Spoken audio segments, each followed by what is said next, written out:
Today we are going to make a traditional Indian sweet which is commonly made during the Diwali season, but it can also be enjoyed any time of the year as a slightly sweet, tasty and crunchy snack at tea time. Shakarpara is what we are going to make today. Let us start with the ingredients. All-purpose flour or maida about 2.5 cups, sodium bicarbonate a small pinch, gram flour 1 tablespoon, semolina 2 teaspoons, milk half a cup, clarified butter or ghee half a cup, sugar 3/4 of a cup, and besides all these you will need oil for deep frying.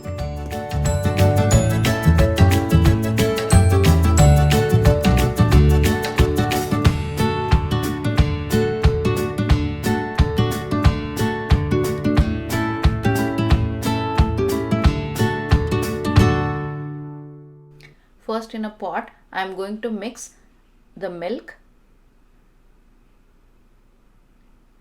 sugar and clarified butter or ghee. Now let us mix everything together, and now we are going to put this on stove and allow it to boil. Medium flame and stir continuously till it boils. When it starts boiling, all the sugar would have dissolved, so turn off the gas. Transfer this mixture to another kneading bowl and then add semolina and gram flour to it. Now add a pinch of sodium bicarbonate and now slowly add the all-purpose flour while simultaneously mixing it. Right now it is very hot, so I am mixing with a spoon, but as it gets cooler we are going to knead it with hands. We are still going to need more flour to add to this because we have to ultimately knead this as a dough.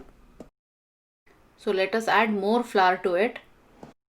Now it has become sufficiently cool to touch with hands, so let us do it with hands now. Now it has slowly started taking the shape of dough. We are going to knead it into a semi-hard dough similar to what we make for making puris. Now this dough is almost ready, and for this I had to add about 2.5 cups of all-purpose maida in all. Now apply little ghee on top, knead it lightly one more time, and now we are going to cover it and keep it aside for 10 to 15 minutes. Before you start rolling the shakarpara, take oil in a pan for deep frying and keep it for heating on medium flame. And now let us start rolling the shakarpara. First, take a small portion of this dough, roll it between your palms and also flatten it. Now roll it into a uniform circle, which I am going to keep about half centimeter thick. But if you like thinner shakarpara, then you can roll this into a thinner circle. Now let us cut this circle into small squares. If you want, you can make rectangles or even diamond shape. Now let us separate out all the squares, and now these are ready for frying.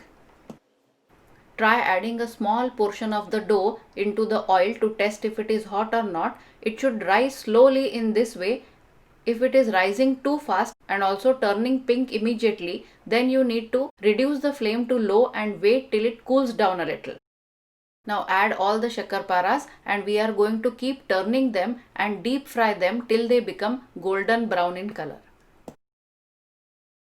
Each batch of shakarpara should take at least 2 to 3 minutes to get this color. Only then they will be nicely crispy from the inside. And if they are getting this color too fast, in that case reduce the flame, wait for the oil to cool down a little and then fry. Remove them on a paper towel. So in this way, make all the shakarpara from the dough and fry them in small batches.